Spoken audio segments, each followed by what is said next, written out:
अस्सलाम वालेकुम and hello everyone, welcome back to the channel. We hope आप सब ठीक ठाक होंगे, मजे में होंगे। आज इस वीडियो पे हम रिएक्ट करने जा रहे हैं, उसका टाइटल है जी life on India's floating village, Loktak lake, Manipur, north east India.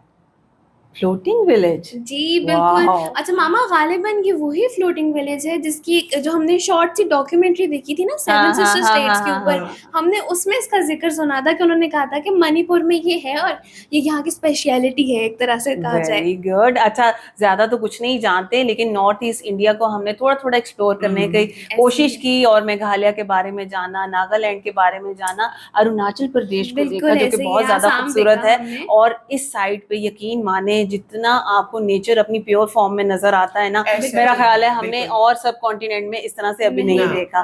तो मेरा ख्याल है जल्दी से चलते हैं और चल के पहले वीडियो देखते हैं, क्योंकि कनिष्क की वीडियो है, उसे मिस नहीं कर सकते। उसके बाद करते हैं गपशप। चलें, इससे पहले अपनी वीडियो को स्टार्ट करें। चैनल पे नए हैं तो प्लीज सब्सक्राइब कर लें और बेल आइकन प्रेस करना बिल्कुल मत भूलिएगा। तो चलिए चलते हैं अपनी वीडियो की तरफ और हम हैं आपके रिएक्टिंग नेबर्स।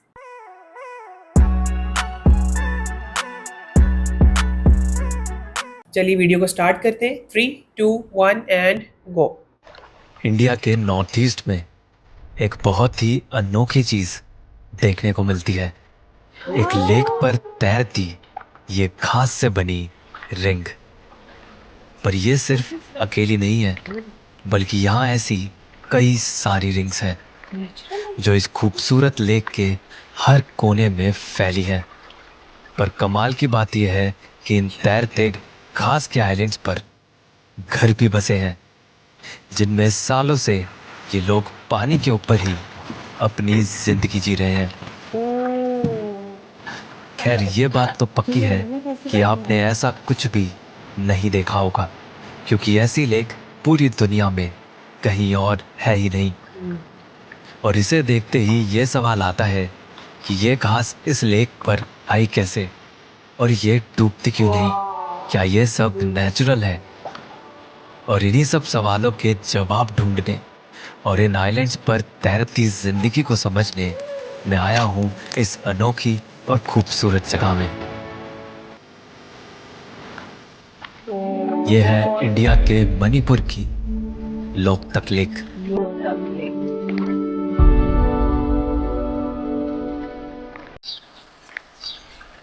250 स्क्वायर किलोमीटर में फैली Loktak lake north east India की सबसे बड़ी फ्रेश वाटर लेक है, जो मॉनसून आते ही 500 स्क्वायर किलोमीटर से भी ज़्यादा एरिया में फैल जाती है। पर इसे जो सबसे खास बनाता है वो है इस पर तैरते ये खास के आइलैंड्स, जिन्हें कहते हैं फुमदी। पर इनको समझने के लिए इन्हें ऊपर से नहीं, बल्कि इनके ऊपर आकर ही देखना पड़ेगा।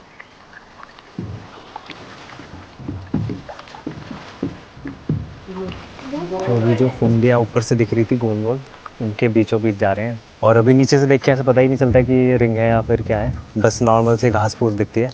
बट ऊपर से पता चलता है कि ये पूरी रिंग है, तो इसलिए ये पूरा अच्छे से ड्रोन से दिखेगा। फ्रेश वाटर लेके जा रहा।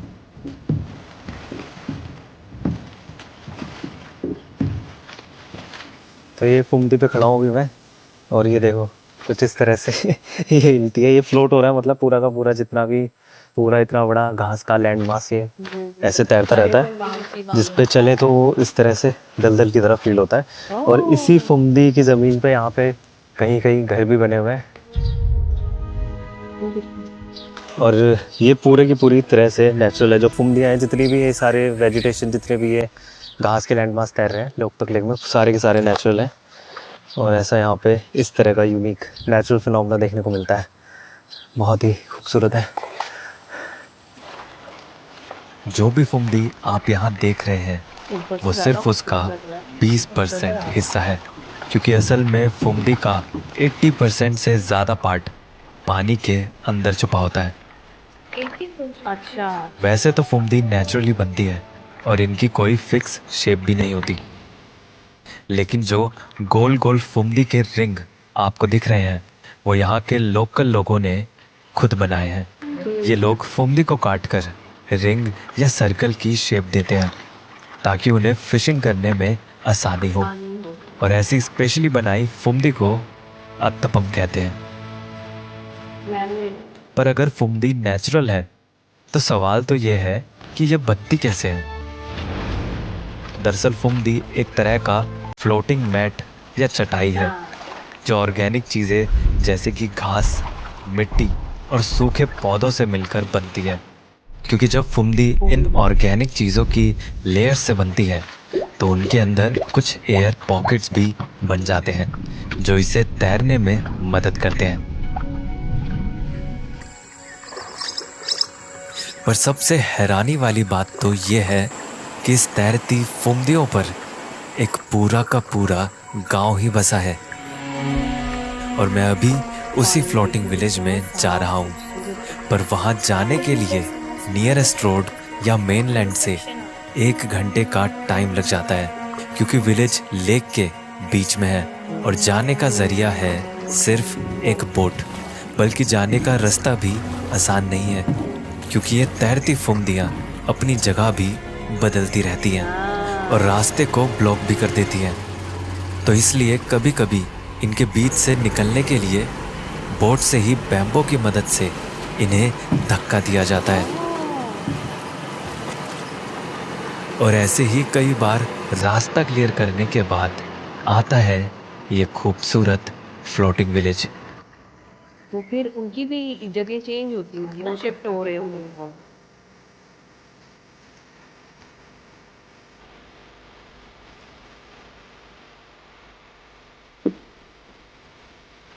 उसकी लाइफ है और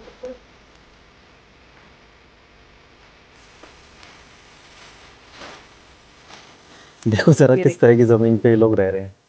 और यही है फ्लोटिंग विलेज की पूरी जमीन जिस पे पूरा का पूरा गांव बसा हुआ है। इतने सारे घर बने हुए हैं और इन्हीं घरों के अंदर जाकर मैं पता कर रहा हूँ कि ये लोग रहते कैसे हैं और कैसे यहाँ पे इनकी लाइफ चलती है।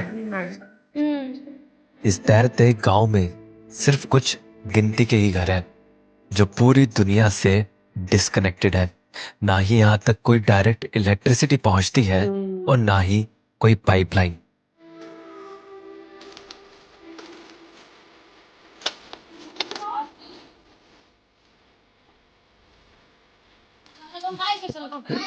हेलो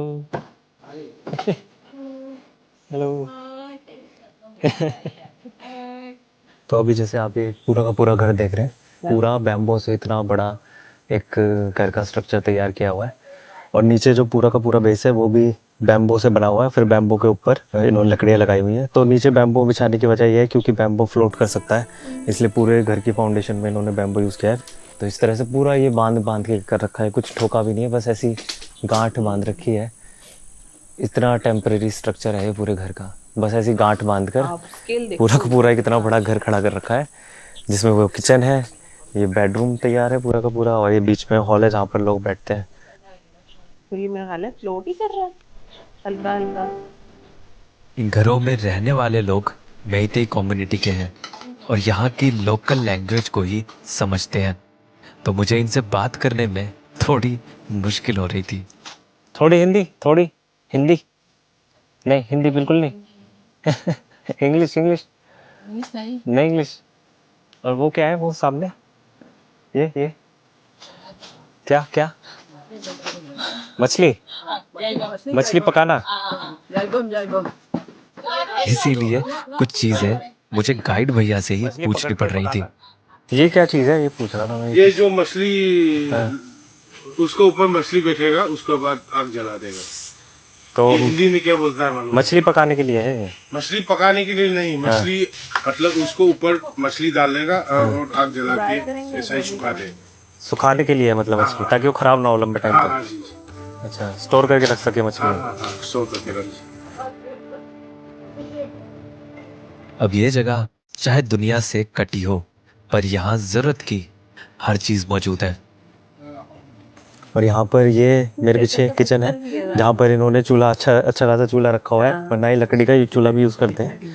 तो ये चूल्हा रखा हुआ है। ये सिलेंडर भी बोट के थ्रू आए हैं, बोट के थ्रू ही आते हैं सिलेंडर वगैरह, इनके पास गैस भी ऐसी पहुँचती है। और वहाँ कुछ बैटरीज रखी हैं जो सोलर पैनल से चार्ज होकर यहाँ पर इलेक्ट्रिसिटी को पहुँचाती हैं इस विलेज में। अब इस फुमदी पे बने घर पर ज्यादा भारी फर्नीचर तो नहीं रख सकते, इसलिए बेड के लिए भी इनके पास एक जुगाड़ है। तो ये जो इनका बेड भी है वो भी इन्होंने पूरा नीचे बैम्बू लगा के और उसके ऊपर ऐसे लकड़ी का फट्टा लगा के बनाया हुआ है। मतलब बेड भी बैम्बू के ऊपर ही है, तो बैम्बू के ऊपर ही ये लोग सोते हैं और उसके ऊपर एक गद्दा डाला हुआ है। यहाँ रहने का तो सब समझ आ गया, पर यहाँ पीने का पानी कहाँ से आता है? तो यहाँ पर लोग पीने के पानी के लिए लेक का पानी यूज़ करते हैं, जिसमें ये एक तरह का केमिकल है, कुछ मेडिसिन है, उसको यूज़ करते हैं और इसको पानी में डाल के घुमाते हैं, इसको निकाल कर पानी को ऐसे ही छोड़ देते हैं और फिर वो पानी पीने लायक हो जाता है। मतलब इस तरीके से पानी को यहाँ ड्रिंकिंग वाटर को साफ करके पिया जाता है। दरअसल ये है एलम या फिटकरी, जिसे पानी में डालने से पानी की सारी गंदगी नीचे बैठ जाती है और एक हद तक पानी साफ हो जाता है। अभी देखो निकाली ये तो एक तरह से लेक का ही पानी है जो पीने में यूज़ हो रहा है, चाहे वो नहाने धोने में यूज़ हो रहा है और या वो फिर कुकिंग में यूज़ हो रहा है। और जो कुकिंग का पानी है वो एक तरह से लेक का डायरेक्ट पानी यूज़ होता है, सिर्फ ड्रिंकिंग वाटर को ये इससे साफ करते हैं। तो इस तरह से यहाँ का पानी चलता है। और घर के साथ में ही एक टॉयलेट भी है, जो कि है एक तरह का बायोडाइजेस्टर टॉयलेट, जिसे इन घरों में एक एनजीओ ने लगवाया है ताकि इससे लेक गंदी होने से बच सके। ऐसे ही कई जुगाड़ लगाकर यहाँ पर जिंदगी चल रही है, और एक जुगाड़ इस दलदल जैसी जमीन पर चलने के लिए भी है। ये आप देख सकते हैं जैसे कि पूरा एक बैम्बू का वो डाल रखा है, पूरा एक बैम्बू का डंडा डाल रखा है और ऐसे कई सारे बैम्बू रख के एक गली बना रखी है ताकि जिस पे पैर रख के चल सके, क्योंकि ये देखो पूरा हिल रहा है, पूरा फ्लोट हो रहा है और मेरे को भी खड़ा होना भी मुश्किल हो रहा है। इस तरह से ये इस तरह की ज़मीन है और यहाँ पर लोग रह रहे हैं, पता नहीं यार कैसे। इस पर चलना कितना मुश्किल है आपको मेरे गिरने से पता चल जाएगा।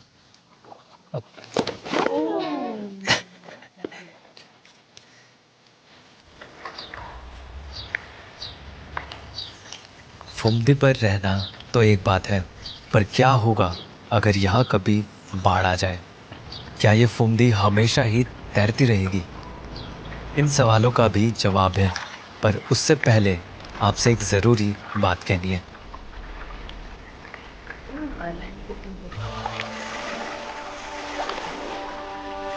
लोकतक लेक का पानी कभी भी एक जैसा नहीं रहता, बल्कि ये सब फुमदियाँ भी हमेशा नहीं तैरती, क्योंकि लोकतक लेक एक शैलो या कम गहरी लेक है। तो ड्राई सीजन में पानी की गहराई बहुत कम हो जाती है, तब फुमदी का बेस लेक बेड पर जाकर बैठ जाता है। बल्कि इसका ज़मीन पर बैठना भी ज़रूरी है, क्योंकि ऐसे ही ये मिट्टी से न्यूट्रिएंट्स सोख कर फ्रेश होती रहती है। फिर जब बारिश का सीज़न आता है तो लेक का पानी बढ़ जाता है और फुमदी दोबारा तैरने लगती है, और ये साइकिल बार बार चलती रहती है। इसी तरह लोकतक लेक की फुमदी अपना यूनिक इकोसिस्टम संभालती है और बनाती है दुनिया की अकेली फ्लोटिंग लेक। पर अगर आप इन फुमदी पर बने घर देखकर ही हैरान हैं, तो अभी तो इनका एक और करिश्मा बाकी है, क्योंकि लोकतक लेक में एक इतनी बड़ी फुमदी भी है जिस पर पूरा का पूरा नेशनल पार्क है। ये है कायबुल लमजाओ नेशनल पार्क। एक 40 स्क्वायर किलोमीटर की फुमदी पर दुनिया का अकेला फ्लोटिंग नेशनल पार्क, जिसके अंदर जा तो नहीं सकते पर इसे दूर से देख सकते हैं। वैसे तो इस पार्क में कई जानवर रहते हैं, पर यहाँ एक ऐसी डियर की स्पीशीज भी है जो दुनिया में कहीं और नहीं है, संगाई डियर। ये खूबसूरत डियर मणिपुर का स्टेट एनिमल भी है। ये बात तो हुई फुमदी की, और लोकतक लेक के अंदर कई तरह की फिशेस भी रहती हैं, और यहाँ फिशिंग करना इन फ्लोटिंग आइलैंड्स पर रहने वाले लोगों की जिंदगी का एक अहम हिस्सा है। और इस अनोखी लेक में मछली पकड़ने का तरीका भी अनोखा है। जिस फुंदी से ये लोग रिंग बनाते हैं उसमें चारों ओर एक नेट भी लगाया जाता है। और ये जितना भी फिश नेट है इसको पूरा नीचे अंदर तक पूरा एकदम जो इसकी डेप्थ है ना लेक के एकदम बेड तक पहुंचाते हैं बांस की मदद से।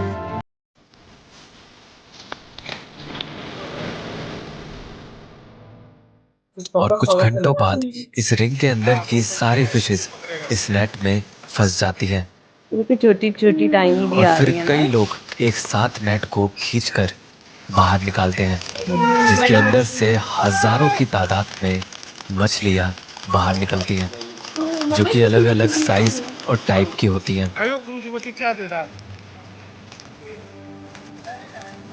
फिर इन सब मछलियों को आगे शहर की फिश मार्केट में बेच दिया जाता है। जाना पड़ता है ना सिटी में फिर। और ऐसे ही फ्लोटिंग विलेज पर रहने वाले लोगों की गुजर बसर होती है, जिनमें से कुछ लोगों का ये इकलौता कमाई का जरिया है। इसीलिए लेक में फिशेस की पॉपुलेशन को मेंटेन रखने के लिए फिशर्स यूनियन ब्रीडिंग सीजन के दौरान फिशिंग को कम कर देते हैं।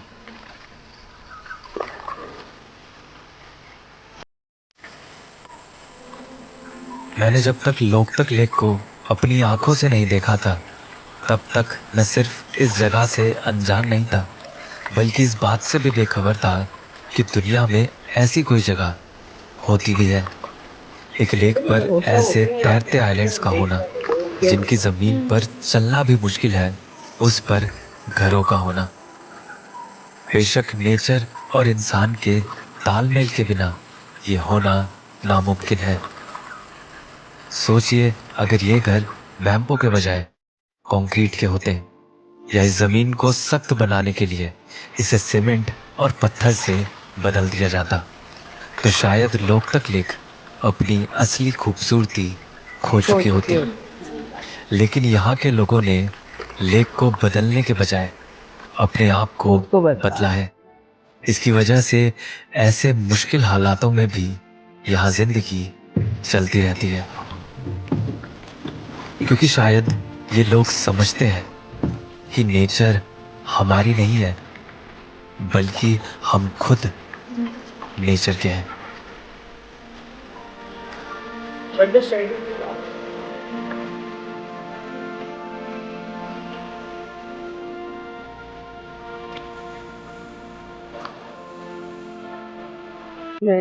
बहुत अच्छी वीडियो थी और आप यकीन जानो कि हम नॉर्थ ईस्ट इंडिया को देख रहे हैं और हम ये जानते हैं और इस चीज को समझ भी रहे हैं जी। कि हर स्टेट की एक खासियत है, खूबी है। और मणिपुर को यकीन जाने हमने पहली बार देखा और फ्लोटिंग विलेज ने तो हमें अमेज किया। आप बिल्कुल देखें ऐसे कि है। आपको पहली दफा तो अपनी आंखों पे भरोसा ही नहीं होता हाँ। कि जो आप देख रहे हो वो रियल है। बिल्कुल बिल्कुल है। और मैं ये कहूंगी कि हम इस वीडियो को ये नहीं कह सकते कि बहुत अच्छी वीडियो थी, बहुत खूबसूरत वीडियो थी, साइट्स एंड सीन्स बहुत अच्छे थे, हर चीज इसमें मौजूद है, लेकिन मेरे हिसाब से ये वीडियो Informative थी, बहुत इंफॉर्मेटिव थी, informative बहुत थी। ज्यादा नॉलेज हमें मिला आज की इस वीडियो मतलब से। आप देखो कि वहाँ पे एक नेशनल पार्क है जो कि लोगों के लिए national park फ्लोटिंग है, नेशनल हाँ पार्क जी। है और लोगों के लिए वो मना है वहाँ पे हाँ। जाना, वहाँ पे बैन है। क्यों? क्योंकि उन्होंने नेचर को प्रिजर्व किया हुआ है। और फिर आप देखो ड्रोन विजुअल्स जब हम देख रहे हैं, मतलब अभी भी हमारे सामने वो वीडियो है, फुटेजेस हम देख रहे हैं, जिस तरह से उसको हम देखते हैं, एडमायर कर रहे हैं कि कितना खूबसूरत है। एक लम्हे को सोचो कि हमें वहां पे 4-6 दिन गुजारने पड़े, हम मैनेज कर सकते हैं? बहुत आप डिफिकल्ट देखिए, होगा। एक ऐसा ग्राउंड जो कि बहुत आपके लिए स्पॉन्जी या वो एक स्टेबल सरफेस नहीं है, नहीं उसके ऊपर है, हाँ, चलना रहना बम्पी वो सा चीज है उसके अंदर। बिल्कुल वो बहुत ज्यादा डिफिकल्ट है। और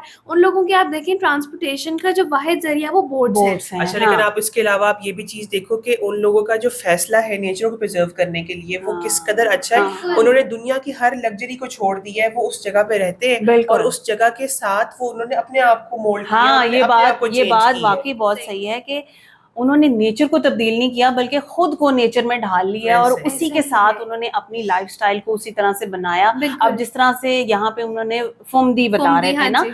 उसको किस तरह उन्होंने मैनेज किया और ये रिंग्स खुद से बनाए हैं, जिसको हम तारीफ कर रहे हैं कि भाई बहुत खूबसूरत है, आप बहुत अच्छा। देखो उन्होंने उसी के अंदर इनोवेशन की, उनकी उन्होंने अपने जरूरत लिए है वो, आसानी पैदा हाँ की। बिल्कुल है। ऐसे ही और मतलब वो पूरा एक उन्होंने बताया किस तरह से उनका सर्कल चलता है। फिशिंग के लिए उन्होंने प्रॉपर वो एक फार्म बनाया है और बनाया हुआ है, उसको बहुत किया। मेहनत करते हैं वो लोग बिल्कुल सब। ऐसा लेकिन आप ही देखें ना, उनकी लाइफ डिपेंड भी इसी के ऊपर करती है। हाँ ऐसा ही है वो, बिल्कुल, मतलब उन्होंने नेचर को इतना अच्छे से प्रिजर्व करके रखा हुआ है, नीट एंड क्लीन है हाँ कि पानी जितना शदीद क्रिस्टल क्लियर है, आपको आसमान का रिफ्लेक्शन उतना ही ज्यादा हाँ, उसमें नजर आता है। हाँ। और दूसरा कनिष्क ने एक चीज बताई, वो ये कि यहाँ का जो पानी की डेप्थ है वो बहुत ज्यादा नहीं नहीं है। है, हाँ आप अगर बोट के अंदर जब वहां से जा रहे हैं तो आपको नीचे सरफेस नजर नजर आती आ है। रही है। और जो ये फुमदी है वो भी उन्होंने बताया कि किस तरीके से ग्रो होती है। बिल्कुल Layer दर बिल्कुल, लेयर बाय हाँ। लेयर बनती है। सॉइल है, फिर ड्राई प्लांट्स हैं उसके अंदर, और उसके ऊपर जो ग्रास है वो भी ग्रो करती है इस तरह हाँ, से। बिल्कुल, मैंने इसीलिए बोला ना कि आज हाँ की जी। वीडियो इंफॉर्मेटिव वीडियो बहुत थी ज्यादा और हमें informative काफी थी। कुछ सीखने को मिला इसके अंदर। और फिर आप आगे देखो कि उन्होंने ट्रेवल करना है, बोट के थ्रू करना है, जी। और वही बात जो मैं कर रही थी कि हमेशा मौसम एक सा नहीं रहता। नहीं। आप देखिए रेनी सीजन के अंदर उन्होंने जिस तरह बताया कि पानी का लेवल जब बढ़ता है, तब ये हाँ। जो फुमदी है वो फ्लोट करना शुरू फ्लोट होती कर रही है। और ये बड़ी हैरत की बात है कि मतलब हम यहाँ पे ये देख रहे हैं, अब जिनके घर वहां पे बने हुए हैं वो भी ऑलमोस्ट हर टाइम फ्लोट कर रहे हैं। तो एक जगह से दूसरी जगह ट्रेवल होता जा रहा है, वो तो चीजें वो मूव कर रही हैं। बिल्कुल ऐसा ही उन्होंने है, वही दिखाया ना बीच में कि जो ये फुमदी के वो बने हुए थे, अब Circles? सर्कल जो हाँ। बने हुए थे वो बीच में जुड़ गए आपस में दो, तो बोट उनकी स्टक हो गई बीच में, जिसको हाँ। उन्होंने ऐसा अलग ही किया पहले वो और उसके रास्ता बाद बनाया, उसको रास्ता खुद किया। बनाया। तो बड़ी मुश्किल जिंदगी है वहां पे, लेकिन बहरहाल वो नेचर के अंदर रह रहे हैं। तो आप खुद सोचो कि उनकी जो एनवायरनमेंट है वो कितनी प्योर है। बहरहाल जी, मणिपुर को देख के बहुत अच्छा लगा, बहुत खूबसूरत जगह है, लोग बहुत अच्छे हैं, लेकिन जिंदगी बहुत मुश्किल बहुत है। मुश्किल है। बहरहाल आप बताइएगा आपको हमारी आज की वीडियो कैसी लगी, हमारा रिएक्शन कैसा लगा। अगर अच्छा लगा हो तो हमारी वीडियो को लाइक और चैनल को सब्सक्राइब करना बिल्कुल मत भूलिएगा। मिलते हैं आपसे अगली वीडियो में। अपना बहुत ख्याल रखिए।